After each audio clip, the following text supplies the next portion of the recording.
So it's been 50 years, and we are incredibly excited both to look back at these last 50 years and to start thinking about what the next 50 can look like. I think you have an idea, like my dad and others who were working with him, including the museum, to have a space for cultural expression, creativity, art, visual beauty, but also performing arts like Darlene Blackburn, other people who are working, poets, musicians.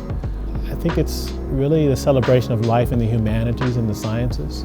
Chicago has been known to be a home for jazz, for the blues, for the arts in a variety of ways, and it is a tremendous opportunity for the museum to be the home for Black creativity, to not only showcase part of this legacy of Chicago, but to remind Chicagoans of how much talent we have here in our city, how our young people are the creative energy and future innovators, and that is all of our responsibility to cultivate that talent, to help them get excited and inspired, and support them in their pathways of exploration. So when it began, it was called Black Aesthetics, without the A. This was the Palace of Fine Arts during the Columbian World Exposition. He knew that Frederick Douglass had spoken here and addressed certain issues that were exclusionary in terms of the breadth of what America represented and had been created from.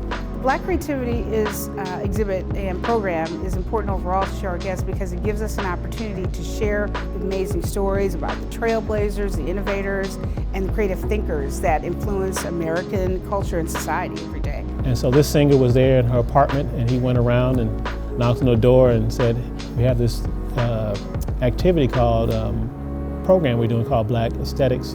We'd like for you, if you could just render one song for us. We don't have any money.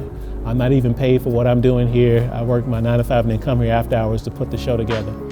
And that person was Mahalia Jackson, and so she opened the show with the song. The impact that we've seen of Black creativity on young people has been tremendous. We have stories upon stories from families, from young people who are excited to see examples of themselves here in the museum. They are able to see examples of innovators who live in Chicago and elsewhere in the country, who look like them, who remind them of their families, who have pathways into STEM and the arts that are similar to things that they're hoping to achieve.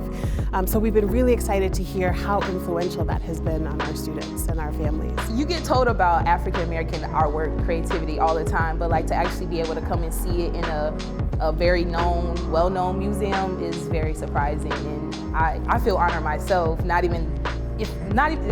of my pieces are even on the wall, but I feel like they are.